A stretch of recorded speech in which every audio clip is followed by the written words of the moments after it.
वक्रतुंड महाकाय सूर्यकोटी समप्रभ निर्विघ्नं कुरु मे देव सर्वकार्येषु सर्वदा। सरस्वती नमस्तुभ्यं वरदे कामरूपिणी विद्यारंभं करिष्यामि सिद्धिर्भवतु मे सदा। गुरुर्ब्रह्मा गुरुर्विष्णू गुरुर्देवो महेश्वरा गुरुः साक्षात् परब्रह्म तस्मै श्री गुरवे नमः।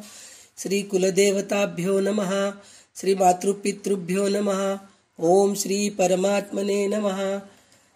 तर आज आपण लक्ष्मी शोभानेचे किती ओवी झाले म्हणला तुम्ही? 25 झाले. 25 ओवी झालेले आहेत. तर आता 26व्या ओवीपासून आपण परत अभ्यास सुरू करणार आहोत. तर भारतीताई खूप छान विश्लेषण करत आहेत. तर त्यांच्याकडून आपल्याला त्याचं लक्ष्मी शोभानेचं कन्नडमध्ये आहे खरं तर, म्हणजे प्राकृत भाषेचं वर त्यांनी ओवी वादिराजाचार्यांनी लिहिलेलं आहे. तर ते आपल्याला कळणं अवघड आहे, पण भारतीताई खूप सुंदर समजून सांगतायत अर्थ. तर ऐकायसाठी म्हणून सगळ्या आतुरतेने आपण वाट बघतोय. तर आता वेळ न घालवता भारतीताईंकडून आपण अर्थ ऐकायला सुरुवात करूया. ओम श्री दिग्विजय रामो विजयते करारविंदेन पदारविंद मुखारविंदे विनिशेषयं वटस्थ पत्रस्य पुटे शयानं बालमुकुंद मनसा स्मरामि. नमस्तेसु महामाये श्रीपीठे सुरपूजिते शंखचक्र गदा पद्म महालक्ष्मी नमोस्तुते नमोस्तुते. श्री हयग्रीव देवाय नमः, श्री वादिराजाय नमः. आता आजपासून 26व्या ओवीचं आपण अभ्यास करूया. ಒಬ್ಬ ನವನ ಮಗ ಮತ್ತೊಬ್ಬ ನಮನ ಮೊಮ್ಮಗ ಒಬ್ಬ ನವನಿಗೆ ಶಹನಾಯ ಒಬ್ಬ ನವನ ಕೊರುವ ಮತ್ತಿಬ್ಬರ ಗಣಂಜಿ अबर्दलावाग सुळीवर शोभाने शोभाने. म्हणजे भावार्थ आहे त्याचं, ब्रह्मदेव श्रीहरीचा मुलगा आहे, तर रुद्र त्याचा नातू आहे, शेषदेव त्याची शय्या आहे, तर गरुड देव त्याचे वाहन आहे, त्याला वाहून नेते. अजून दोघे चंद्र आणि सूर्य भगवंताला घाबरून आकाशात कायम संचार करत असतात, असं म्हणजे त्या ओवीचा अर्थ आहे. तर त्याचं विश्लेषण काय आहे, तर ओम तत् सदिती निर्देशो ब्रह्मण त्रिविध स्मृता असं गीतेमध्ये सांगितल्यामुळे तत् म्हणजे परब्रह्म. नारायण हे संस्कृत मध्ये आहे, कानडीत अवनु म्हणजे तो, असं म्हणजे नारायणचं अवनु मध्ये आलं आहे त्याचं. तर यल्लराई शिव शिंशुमार देऊन मागच्या वेळेला सांगितले, म्हणून प्रकृत झालेला तो नारायण इथे अवनु झाला आहे, म्हणजे एक एक स्टेप पुढे होत गेला आहे. हे कडवे पुढच्या पदात पुढे त्यांनी ते अवनब्बने निरनिष्ठ निरवध्य, खरं म्हणजे पूर्णच एकच आहे. निरनिष्ठ निरवध्य म्हणजे पापरहित आणि स्वतंत्र. श्रीहरीचं सगळं वर्णन त्या 2 शब्दात येऊन जाते. तर अशाच रुक्मिणीश विजय म्हणून वादिराज स्वामींचंच एक सुंदर काव्य आहे, त्याच्यात त्यांनी लिहिले. तर त्याचा अर्थ काय, ब्रह्मदेव ज्याचा मुलगा आहे, शेषदेव ज्याची गादी आहे, गरुड देव ज्याचे वाहन आहे, शिवाने ज्याचे पादोदक आपल्या शिरेवर धारण केले, इंद्र ज्याने त्याला दिलेले सिंहासन चालवत आहे, चंद्र सूर्य त्याच्या चरणावरील भक्तीमुळे आकाशात नेहमी संचार करतात, ज्याची प्रेयसी श्रीदेवी आहे, त्या द्वारकाधीश श्रीकृष्णाला रुक्मिणीने वरले आहे. म्हणजे या पुढच्या याच्यात त्यांनी 2-3 याच्यामध्ये श्रीकृष्णाचं वर्णन घेतलंय सगळं. तर गरुडदेव शेषदेव श्रीहरीचे सेवक म्हणून महालक्ष्मी त्यांना वरणार नाही हे योग्य वाटते, परंतु ब्रह्मदेव मुलगा रुद्र नातू असताना सुद्धा त्यांचा तिरस्कार करणे योग्य आहे का? त्याचा असं आहे, हा प्रश्न मानवामध्ये उद्भवतो, देवतामध्ये नाही. कारण देवतामध्ये मुलापेक्षा वडील सर्वश्रेष्ठ असतात. मुलापेक्षा वडिलांना, वडिलापेक्षा आजोबाला, आजोबापेक्षा पणजोबाला शक्ती, सामर्थ्य आणि आयुष्य जास्त असते. मुलगा वडिलांमध्ये, वडील आजोबामध्ये असे एकात एक लय होतात जातात. सर्वांचे तारुण्य मात्र समान असते. सर्वच 16 वर्षाच्या नवतारुण्यासारखे असतात. कोणालाही तिथे वार्धक्य नाही, जरा रोग नाही. ब्रह्म विष्णूची सेवा करतो. शंकर ब्रह्म विष्णूची करतो. इंद्रादी देव सुद्धा विष्णूची करतो. तारतम्याप्रमाणे लहान असणाऱ्या देवतांनी पराधीनता अधिक असते आणि शक्ती सामर्थ्य सुद्धा कमी असते. आता इथे गरुड, शेष, रुद्र तिघेही समान कक्षेतले आहेत. तिथे श्रीहरीचे नातवंड आहेत. ब्राह्मणाच्या सृष्टीच्या आधी, ब्रह्मांडाच्या सृष्टीच्या आधी इतकेच महदादी तत्वाच्या सृष्टीच्या आधी पण श्रीहरीच्या वासुदेव मूर्तीतून जन्मलेला ब्रह्मदेव पुत्र म्हणजे शेषदेव. म्हणजे ब्रह्मांड 2-3 असे करत गेले. त्या ब्रह्मांडातले त्यांनी सांगितले. संकर्षण मूर्तीतून जन्मलेला वासुदेवाचा पुत्र गरुडदेव. मग म्हणजे ते तिघेही त्याच्यात समाविष्ट झालेले आहेत. ही ब्रह्मांडात बाहेरील सृष्टी आहे. ब्रह्मांडाच्या आत कश्यप पुत्र म्हणून शेष, गरुड जन्मले आहेत. हे सर्व श्रीहरीचे नातवंड म्हणून नाही. गरुड आणि शेष देवाला वाहन आणि शयन अशी पदवी प्रयुक्त जरा श्रेष्ठता दिली आहे. पुरुष सूक्तामध्ये ब्रह्मदेवाच्या प्रत्येक दिवसात नारायणच्या अंगांगातून तयार झालेले सृष्टीचे वर्णन आहे.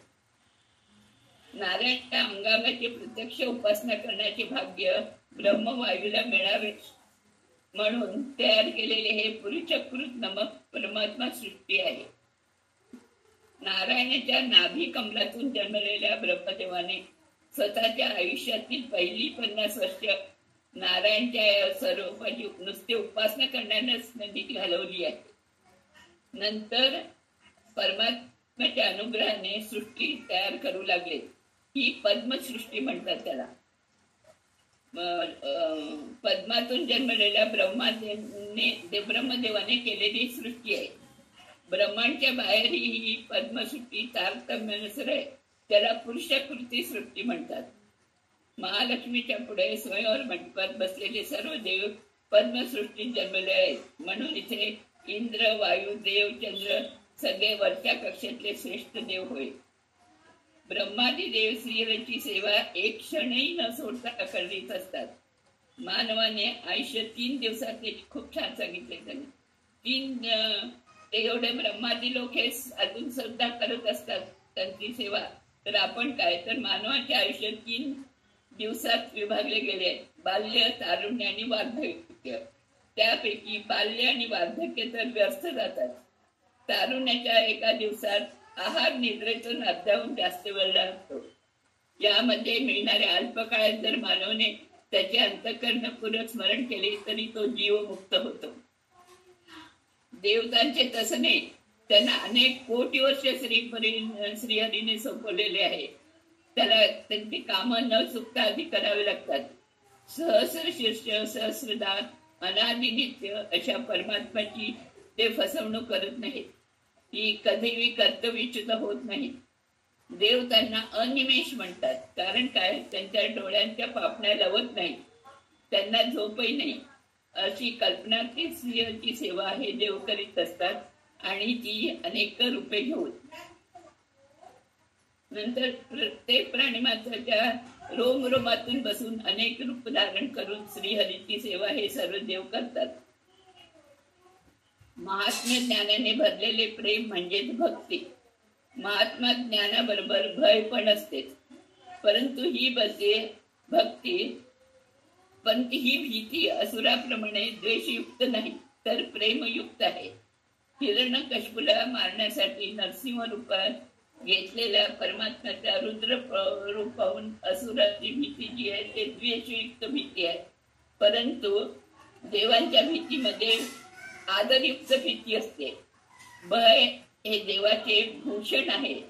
देवगण श्रीहरीचे असे घाबरू नयेत, म्हणजे आदरयुक्त भीती ठेवू नयेत असे महालक्ष्मीचे मत आहे. काही झाले तरी ते विष्णूच्या बरोबरीने होऊ शकणार नाही. आता 27 ಒಬ್ಬ ನಾವನ ನಾಮ ಕಂಡಿ ವೆಚ್ಚುವ ಗಡ ಸರ್ವರಿಗಾವ ಅಮೃತವ ಸರ್ವರಿಗಾವ ಅಮೃತ ನುಡಿಸುವ ಅವನೊಬ್ಬನೇ ನಿರ್ನಿಷ್ಠ. तर एक जण नावाला घाबरून हादरत आहे, म्हणजे यम आणि कल त्याच्या नावाला खूप घाबरतात. हे आश्चर्य आहे. ज्याने सर्वांना अमृत पाजतो तो श्रीहरी पापरहित आणि स्वतंत्र आहे. विश्लेषण. श्रीहरीच्या नावाला घाबरणार कोण? हरीच्या मायाबन कम बोल जरा. श्रीहरीच्या नावाला घाबरणारा कोण?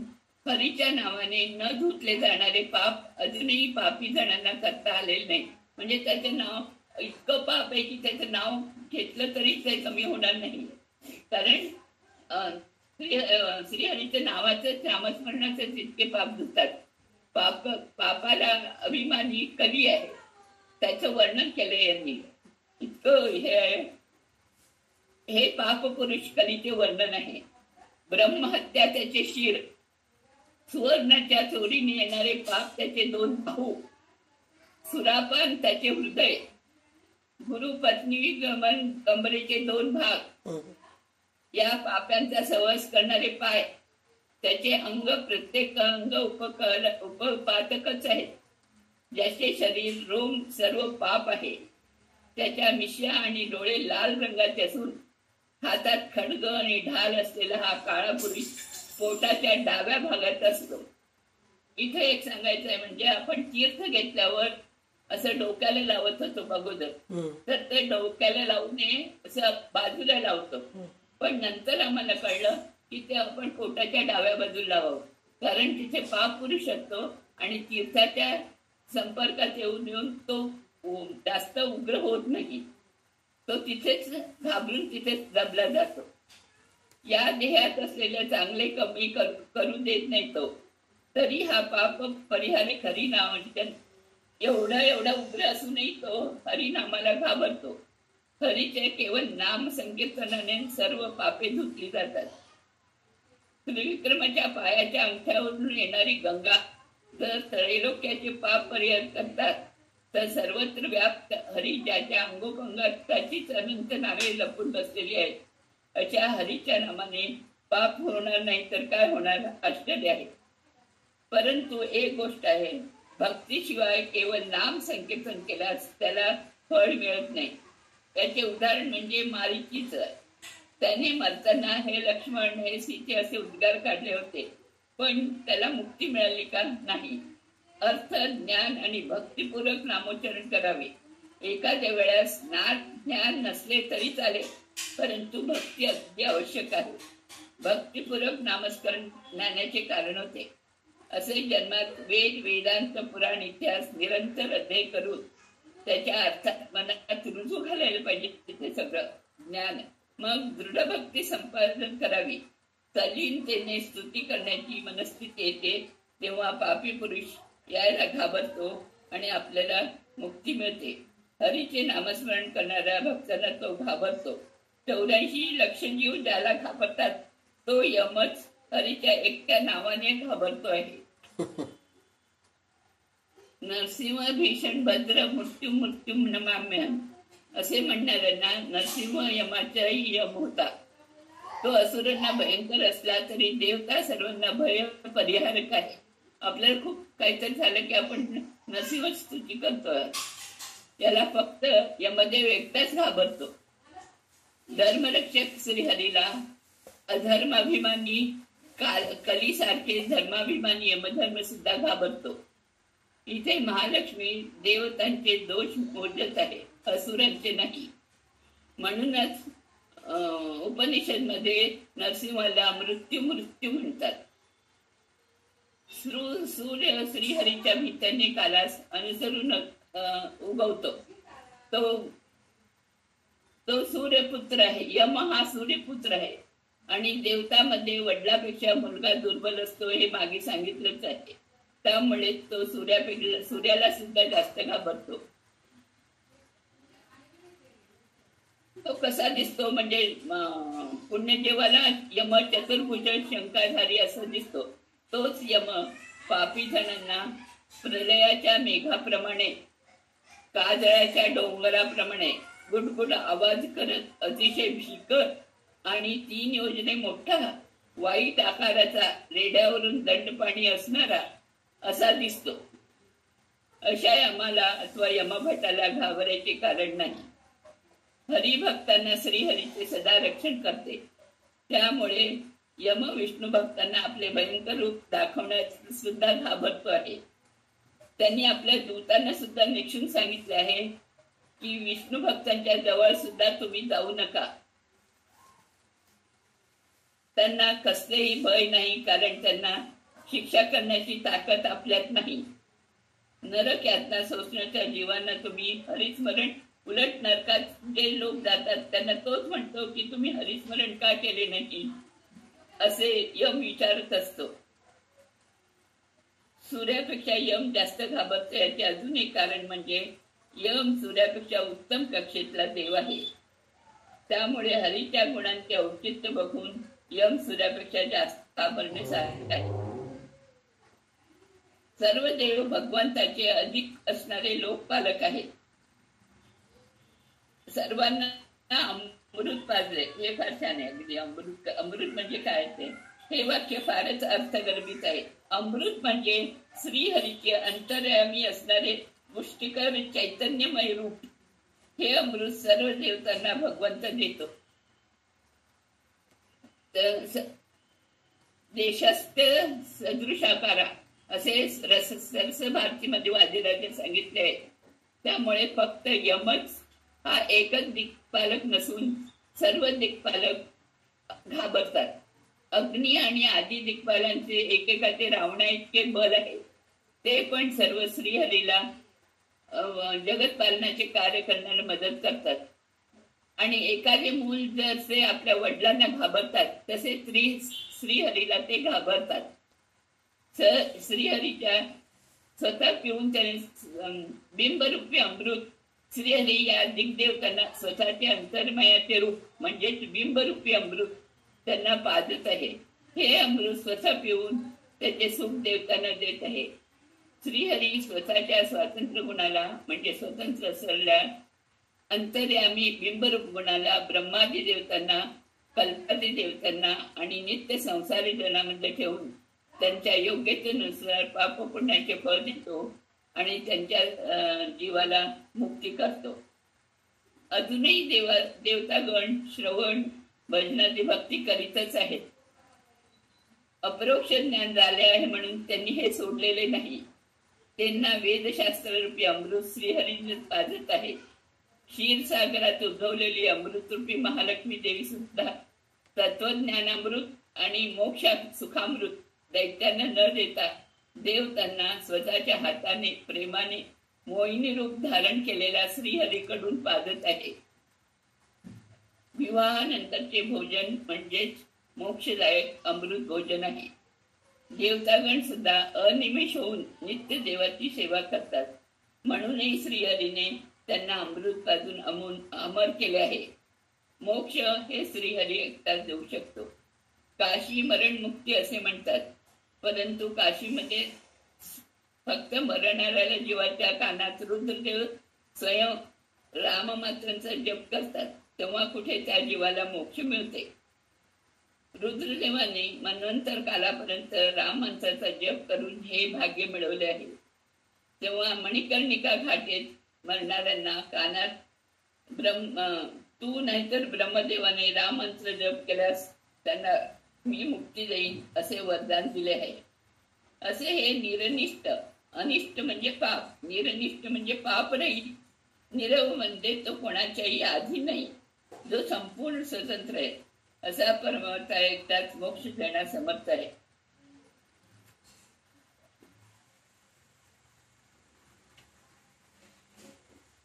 असे महालक्ष्मीने सांगितले आहे. आता 28 निरनिष्ठ निरवंत्य एवं श्रुत्यर्थव वरदेव नोडल श्रीहरीने नरक यातने सल्ल दुरिताती दूर निगे मरुळ मन वंदिते गडिय नुडिय दिरू शोभाने. म्हणजे परमात्मा निरनिष्ठ निर्वद्य आहे, तेच पुन्हा एकच असे श्रुतीचा अर्थ आहे. समजून वाचल्यास कळूनच येते. तसेच श्रीहरीला नरक यातना नाही, त्याला पापाचा लेश सुद्धा नाही. मग नरक यातना कशा असतील?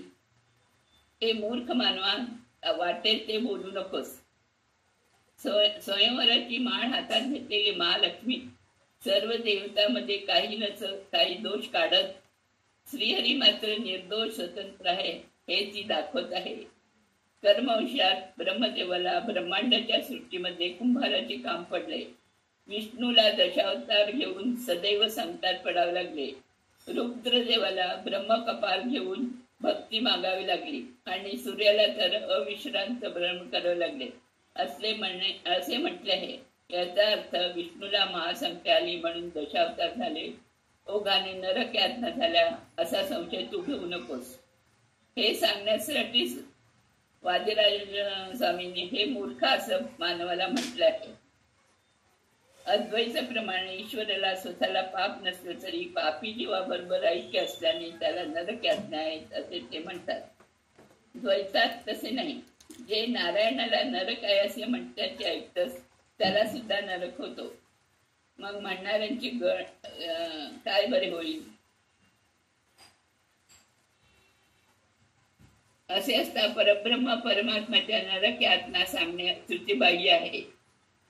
आता चंदनाच्या लाकडाचा पाहिल्यावर ते चंदनाचे आहे हे कळण्यासाठी नाकाने वास घ्यावा लागतो.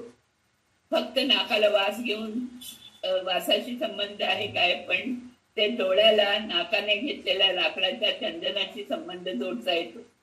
तसे श्रीहरीचे स्वरूप वेदांनी समजते. त्यामुळे श्रुतिवचनास अनुसरून श्रीहरीस नरक यातना आहे हे म्हटले अविवेकी आहे.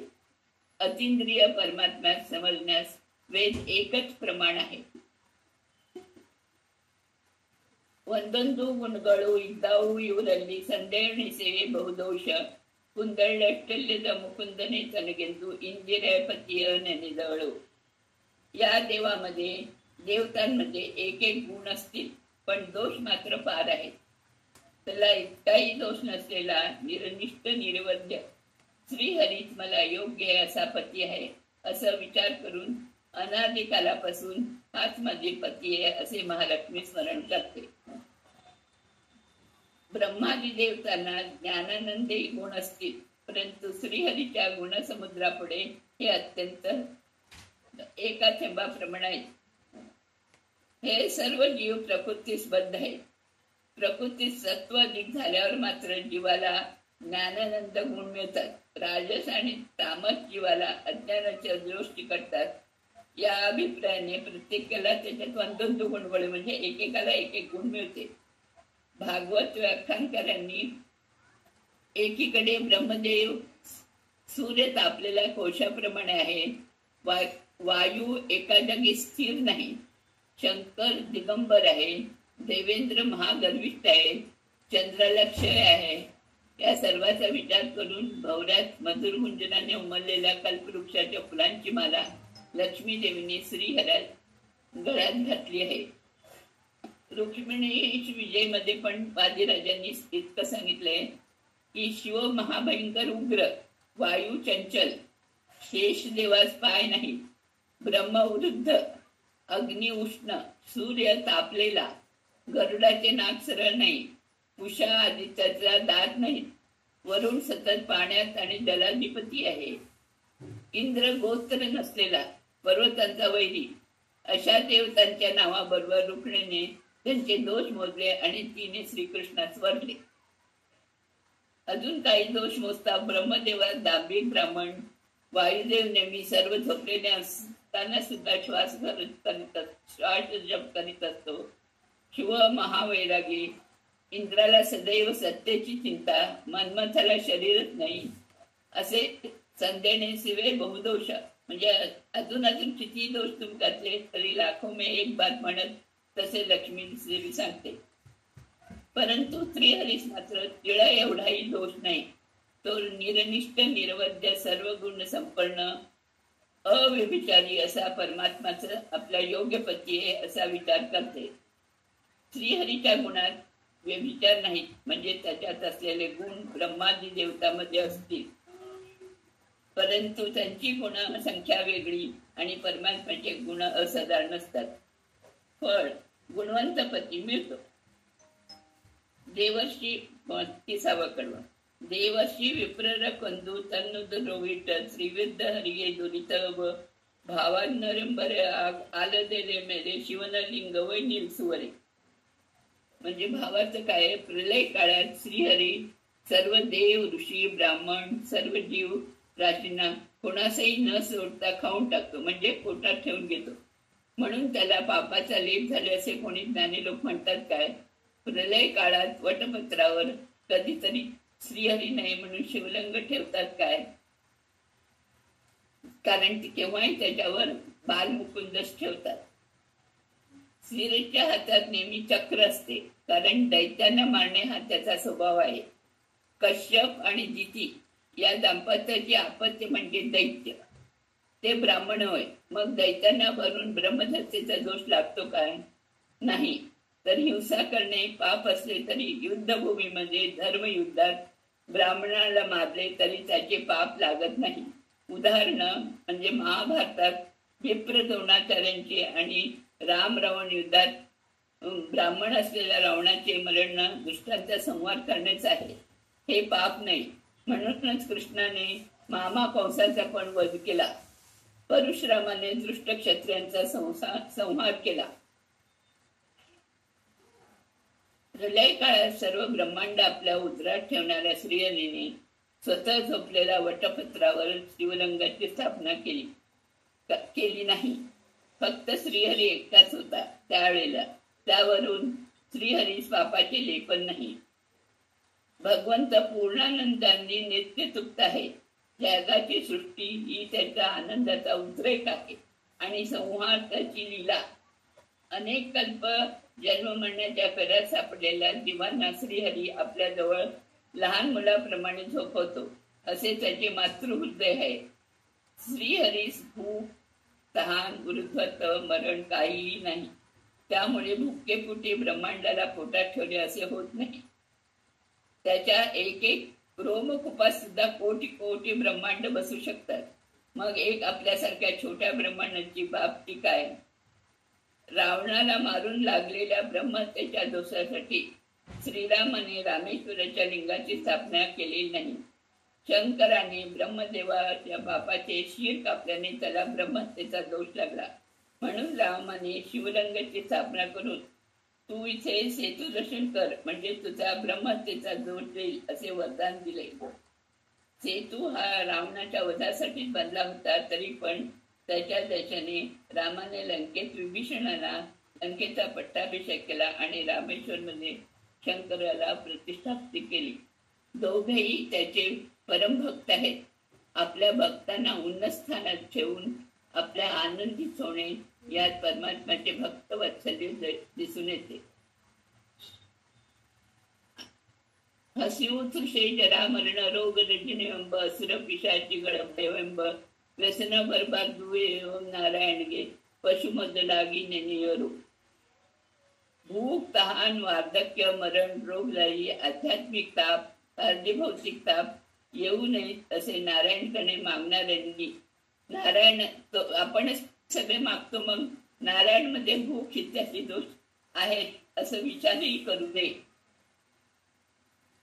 आता विश्लेषण. आपण सर्व नर आणि तो नारायण आहे इथे स्पष्ट केले आहे. या नारायणाला सामान्य मनुष्याप्रमाणे भूक लागत नाही.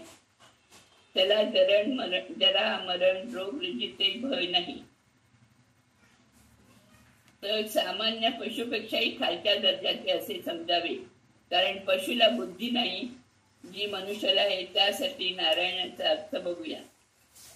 मागच्या पदात देवर्षी विप्र यांना प्रलय काळात उदरात ठेवून घेतले वगैरे पाहिले आपण. तर विस्तारपूर्वक वर्णन वैकुंठ वर्णन केले आहे. इथे जे त्यांनी केलं आहे ते मी एकदा जसं आहे तसं वाचून दाखवते आहे, कारण त्याचे पण फार विश्लेषण मला कुठे मिळालं नाहीये. तर सप्त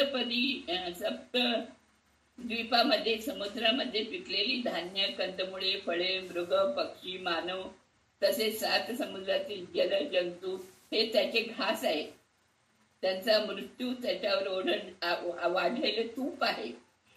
सप्तकोटी योजनाची ही भूमी त्याचा मांसाहार आहे. कारण ही भूमी मधुकैठभ द्राक्षाच्या भरीत मैदसमुळे झालेली आहे. म्हणून हिचे दुसरे नाव पण मेदिनी असे आहे. हे भोजन महालक्ष्मी देवीने तयार केले आहे. ज्वालेच्या रूपात सर्व व्याप्त होऊन सर्व पदार्थ सप्तसागर रसाबरोबर सोन्याचा ब्रह्मांड कटहात याला देवीने शिजवले. सर्व लोक व्याप्त महाकाय नारायणाने हे भोजन भक्षण केले. त्यावेळी वायुदेव चौऱ्या ढाळीत होते. जेवणानंतर समुद्राच्या पाण्याने नारायणाने आचमन केले. भोजन पचन होण्यासाठी सोन्याच्या ब्रह्मांड कटाहाचे राखच पाचक म्हणून सेवन केले. बाह्य जलावतारांचे पाणी काढून प्यायला घेतले. नंतर तृप्त होऊन एकांतात प्रियतमा महालक्ष्मी बरोबर हे सर्व झोपला. हे सर्व वाचून बापरे, केवढे भयंकर हे जेवण, एवढी भयंकर ही भूक. याचा अर्थ भूक, तहान वगैरे आध्यात्मिक वगैरे असा होतो. या प्रश्नांचे उत्तर म्हणजे त्याला लहान भूक वगैरेची बाधा स्वतःला नाही, तशीच आपल्या भयंकर भक्तांना पण त्यांनी होऊ दिली नाही. प्रल्हादच्या हिरण्यकशिपूने दिलेल्या कुठल्याही त्रासापासून हरिकृपेमुळे बाधा झाली नाही. भक्त कुठल्याही अवस्थेत असला तरी त्याने अंतर्भावाने भक्तिपूर्वक एकदाच भगवंताला हाक मारली तर त्याला कुठल्याही यातना होत नाहीत. नुसते संसारच नाही तर त्याला त्रापत्रयक होत नाही. त्याला अजामेळाचं साक्ष आहे. लिंगदेह भंगवणे म्हणजेच मुक्ती. प्रत्येक जीवाला स्वरूपानंद प्राप्त होईच त्याची इच्छा असते. श्रीहरी सर्वशक्त, सर्वज्ञ, सर्वोत्तम, आनंदपूर्ण आहे असे मानल्यावर स्वतःलाच पीडा देईल काय? स्वतःच्या अमोघ सुदर्शन चक्राचा वापर त्याने आपल्यावर कधीही केला नाही. नारायण म्हणजे त्याचा अर्थ पुन्हा दिला येते. ज्ञान अधिक आनंद. ज्याचे शरीर आहे, अख्खं मन जीवाला संबंधित आहे, तो ईश्वर म्हणजे नारायण. आणि दुसरं म्हणजे नारा म्हणजे भूक, तहान, दुःखाचा लेश नसलेला मुक्त, त्यांना आश्रय देणारा अयन, तोच नारायण. भागवतात श्रीकृष्णाने विप्र पत्नीकडे अन्न मागविले.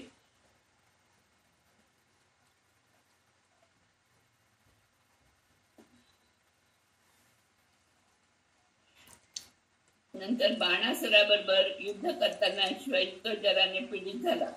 नंतर वैष्णव ज्वराने त्याचा श्वेतज्वर निग्रह केला. गांधारीच्या शापाने अरण्यात अनाथाप्रमाणे एका शिकाऱ्याच्या बाणाला बळी पडून अवतार समाप्ती केली. अर्जुनाकडून पार्थिव शरीराला अंत्यविधी करून घेतले वगैरे.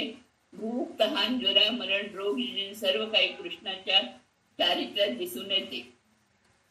याचं उत्तर असे आहे की भक्त असलेल्या पांडवांना भूकेची बाधा होऊ नये म्हणून वनवासात असताना श्रीकृष्णाने अक्षय पात्र दिले. दुर्वासांना पांडवाकडे अग्निभिक्षेसाठी दुर्योधनाने कप्ताने पाठवले असता त्या पात्रातील भाताचे एकच शीत खाऊन 10,000 लोकांचे पोट भरले. अशा श्रीकृष्णाला भूकेची कधीतरी बाधा होईल काय? बलरामाला श्वेतज्वर पीड झाली असता स्वतःच्या फक्त आलिंगनाने त्याचं श्वेतज्वर सर्व त्यांनी परिहार केला. अशा कृष्णाला ज्वरबाधा होईल काय? रामावतारने जांबवंताला आपली कन्या श्रीकृष्णाला द्यायची होती, त्यामुळे तो श्रीकृष्ण अवतारापर्यंत वाट पाहिला. त्यामुळे तो अतिशय जर्द झालेला जांबवंत श्रीकृष्णाची वाट पाहत होता. त्याला श्रीकृष्णाने आपल्या सुदर्शन चक्राच्या स्पर्शाने नवतारुण दिलं. अशा श्रीकृष्णाला जरा येणे शक्य आहे का? संदीपनी गुरुपुत्राला सुद्धा शंखचूडा राक्षसाकडून आणून त्याला जिवंत पुत्राची गुरुदक्षिणा दिली. त्याला मरणाची भीती आहे काय? गांधारीचा साप हा त्याचा संकल्पच होता. यादवांना दुसऱ्याकडून मारण्याऐवजी आपल्यातच मरणे योग्य असा त्याचा संकल्प होता. म्हणून त्याने तत्काळ एका पार्थिव शरीराची निर्मिती केली. त्या पार्थिव शरीराची अर्जुनाने उत्तर क्रिया केली. श्रीकृष्णाने अप्राकृत आनंदमय असे शरीर परत वैकुंठात गेले. त्यामुळे त्याला नारायण म्हणतात. बाकी सर्व त्याचे नाटक आहे. आता नारायण शब्दांचे अनेक असतात. सर्वात प्रथम नारायण म्हणजे ज्याला व्यसन तथा दुःख नाही असा, म्हणजे सकल चेतना चेतन प्रपंचापेक्षा विलक्षण. आ म्हणजे अधिक उत्तम, म्हणजे समस्त दोषक्षय असलेला. उत्तम, त्यामुळे स्वतःच्या भक्तांचे दोष व्यसन देऊन टाकणारा, अर्थात न सर्व दोषांच्या विरुद्ध असलेल्या कारुण्य गुणस्वरूप असणारा असा न र आय न म्हणजे नारायण असा अर्थ होतो. पशु मधला, आता कृष्णावतार त्यांनी सांगितले की पैशू मजला नियोद, म्हणजे पशु वगैरे सगळ्यांना त्यांनी आश्रय दिला वगैरे असे झाले. तर पशु म्हणजे गाय अथवा बाकीचे सगळे असा अर्थ ठेवला तर मागे सांगितल्याप्रमाणे लय कालात देवर्षी विप्र सर्वांना मरण आहे, यात त्याच्या कारुण्याचे वर्णन आहे.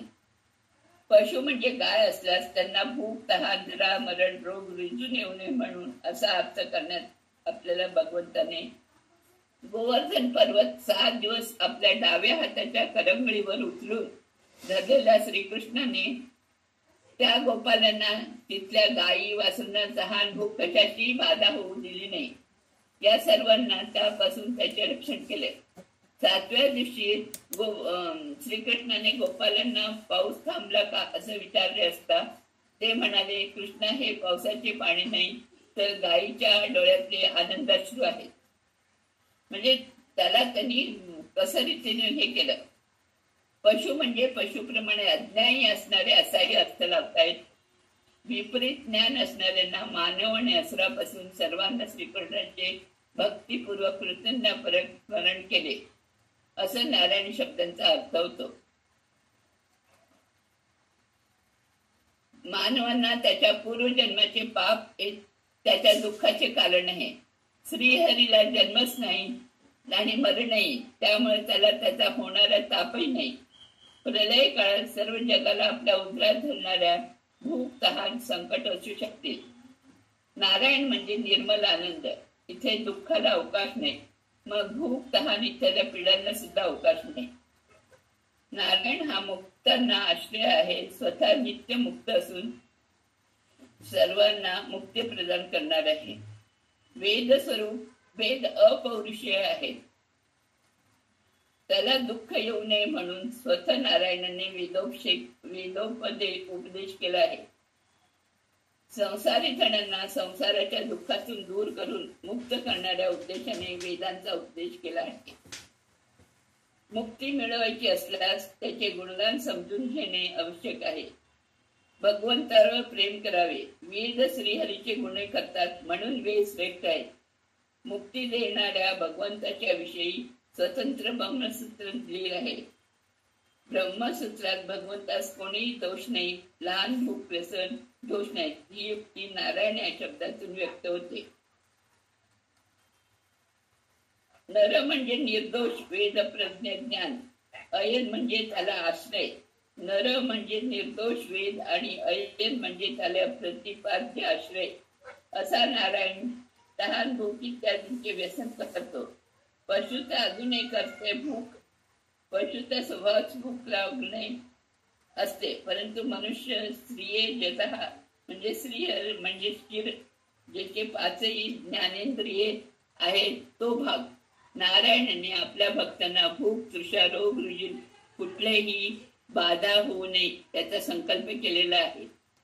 प्रत्येक व्याधीत एक एक अभिमानी दैत्य आहे, त्याची बाधा नारायणाला त्या भक्तांना होत नाही.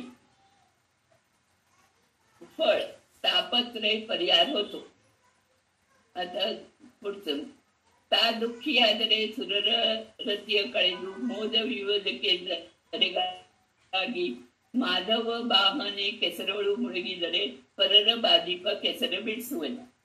माधव शब्दावर त्यांनी सगळं सांगितलं. आतापर्यंत नारायण या शब्दाचं सांगितलं. माधव स्वतःच दुःखी असेल तर इतर देवतांचे दुःख घालून त्यांना सुखी करण्यासाठी भूमीवर कसा बरे येईल. स्वतः चिखलात अडकलेला दुसऱ्याला चिखलातून बाहेर ओढून बाहेर काढू शकेल काय? केसर बेडसवेन म्हणजे त्याला वर उतरू शकेल काय? मागच्या पदात नारायण सर्व रोग रुजिरापासून संरक्षण करतो हे बघितले. यात निष्पाप जनावरांच्या काही दोष नव्हता.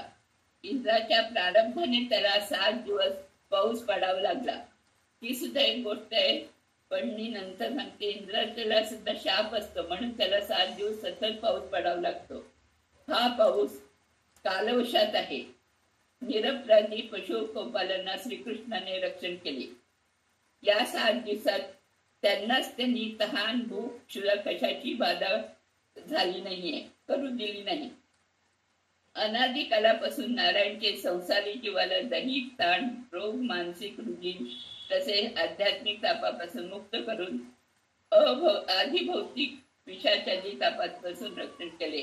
हाच माधव आता स्वतः संसारी होऊन सज्जनांचे दुःख घालून ब्रह्मानंद ज्ञानानंद देण्यासाठी उद्देशाने रामकृष्णाचे अवतार घेतले आहे. त्यात चिखलात असणाऱ्या शिखलात रुतलेल्यांना बाहेर काढता येत नाही. परब्रह्म हा अविद्येमुळे जडाधारी झाला आहे.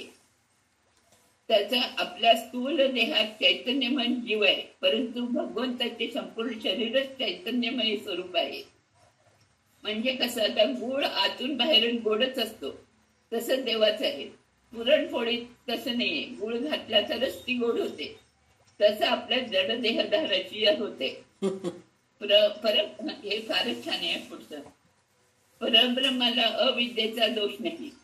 जगामध्ये 4 प्रकारचे विकार आहेत.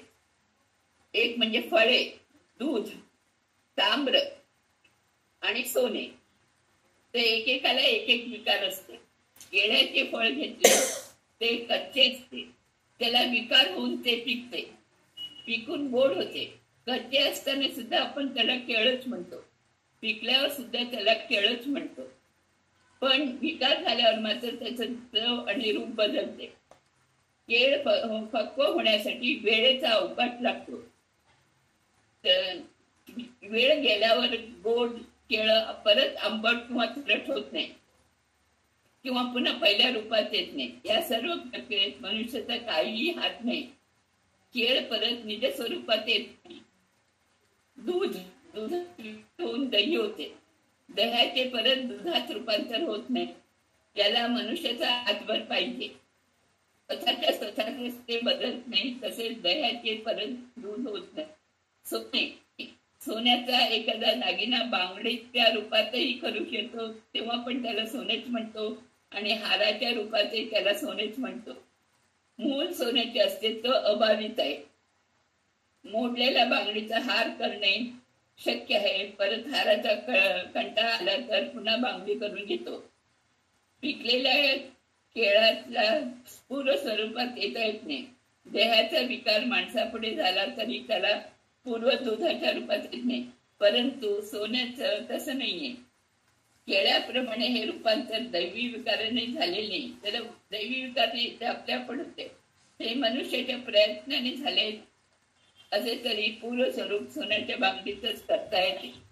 आता तांबे एक अशी वनस्पती आहे, जिचा रस तांब्याच्या पदार्थावर घातला तर त्याची चांदीत रूपांतर होते. हनुमंताने संजीवनी पर्वत आणताना या वनस्पतीला पाहिलेले वर्णन केले आहे. या वनस्पतीत रस चांदीवर घातले तर त्याचे सुद्धा पुन्हा तांब्यात रूपांतर होते. या विकारात औषधी कारण झाली आहे. पूर्व रूप साध्य आहे. इथे सगळीकडे विकार दुसऱ्यापासून झालाय, स्वतःला विकार करून घेतले नाही. स्वतःच्या दुःखाला विकाराला स्वतःच भगवंत कारण होईल. म्हणून परित्राणाय साधूना विनाशाय दुष्कृतात् म्हणत अवतार घेतो. त्याला दुःख नाही, दुसऱ्यामध्ये विकार करणारा भगवंत स्वतः दुःखी करून घेईल काय?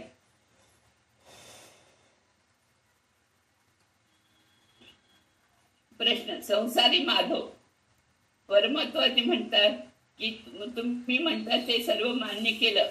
नारायण म्हणजे मुक्त जीवाचा आश्रय आहे, तो नित्य मुक्त आहे, परंतु हाच राणव माधव म्हणून प्रसिद्ध आहे.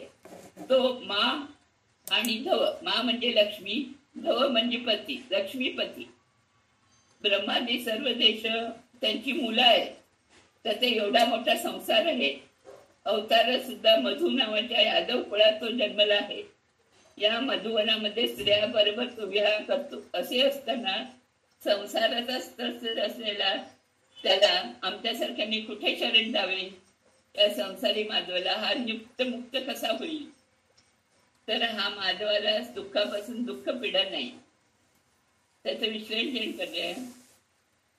अरिची येऊन दुःख घालवण्यासाठी या धऱ्यावर तो अवतरला आहे. संसारी कोणाला म्हणाले?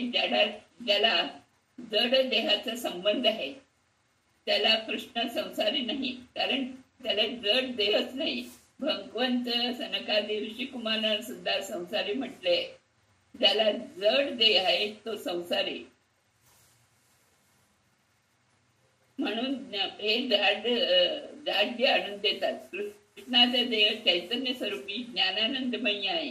हा माधव. मा म्हणजे ज्ञान स्वरूपी, धव म्हणजे जगतपती, म्हणजे ज्ञानाचा अधिपती. याला नारायण पण म्हणतात. हा समस्त जगाचा अधिपती आहे. तसंच मा म्हणजे नाही आणि धव म्हणजे अधिपती. याला कोणीही अधिपती नाही, हा असा स्वतंत्र.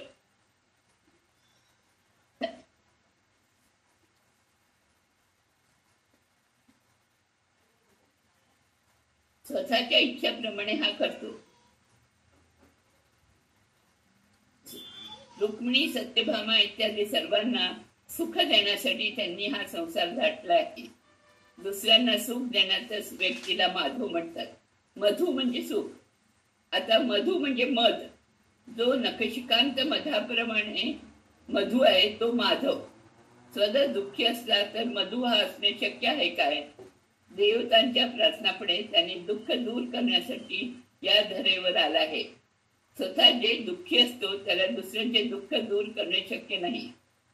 हा नारायण संसारात असणाऱ्या आपल्यापेक्षा विलक्षण आणि बलिष्ठ आहे. देवतांचे दर्शन भाग्य मिळावे म्हणून करतात. हे नारद महर्षी सारख्या ज्ञानीजनांचे असे नारद मुनी सुद्धा श्रीकृष्णाचा आश्रय घेतात. श्रीकृष्णाचा जन्म शापामुळे झालेला नाही.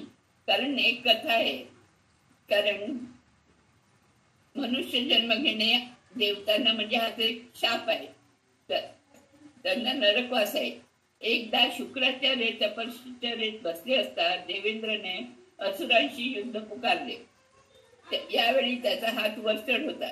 शुक्राचार्याची आई म्हणजे भृगमुनींची पत्नी ख्याती देवीने त्याला स्तंभित केले. विष्णू त्याच्या रक्षणाला आला आणि दोघांना तपोज्वालेने जाळू लागला. विष्णूच्या सुदर्शन चक्राने ख्याती देवीचा शिरच्छेद झाला. त्यामुळे त्याला स्त्री हत्येचा दोष लागला. भृगमुनींनी तुला 7 वेळा भूमीवर मानव जन्म घ्यायला लागेल असा शाप दिला. याचा अर्थ श्रीकृष्ण शापामुळे जन्मला काय नाही. श्रीकृष्ण अवतार परित्राणाय साधूनां विनाशाय दुष्कृतां म्हणून झाला आहे. शापामुळे दुःखी जीवन जगण्यासाठी नाही. सर्व देवांनी एकत्रित येऊन विनंती केल्यामुळे तो भूमीवर अवतरला आहे. हे वरचे रंगून झाले. म्हणजे त्या मागच्या जन्मीचं पण त्याला म्हणजे भागवतात बलराम, गीतेत अर्जुन, टीकाचार्यांच्या स्वामीने पशु वगैरे मागच्या जन्मीचे सगळे दुःख त्याला माहीत आहे. नंतरचे पण माहीत आहेत. पण कृष्णाला मागचा आणि पुढचा जन्मच नाही. त्याची ती लीलाच आहे. म्हणून श्रीकृष्णाला कमी आपल्यापेक्षा कमी असणाऱ्या द्रोणाचार्यांना सुद्धा श्रीकृष्ण नमस्कार करतो. कारण जर त्याने असे केले नाही तर पुढे मानव ब्राह्मणांना मान देणार नाहीत. ब्राह्मण वर्गाचा गौरव कृष्णाने राखला आहे. ऋषीच्या शापाला घाबरून नाही. तरीही त्याच्या शापाचा मान त्याने दुर्बल भावामध्ये जन्म घेऊन राखला. त्यामुळे हा सर्व व्यापार लीलावतार म्हणूनच समजावं. पण आपण प्रामाणिक असलो तर आपल्यात कशाचेही भय नाही. प्रामाणिक मनुष्याला घाबरायचे कारण नाही. त्याचे दुःख नारायण कृपे परमात्मा स्वयं हरण करतो आणि विजय हेच त्याचे फळ आहे. एवढं सांगून मी आजचं हे पूर्ण करते. श्रीकृष्णार्पणमस्तु. श्रीमद्वैतार्पणमस्तु.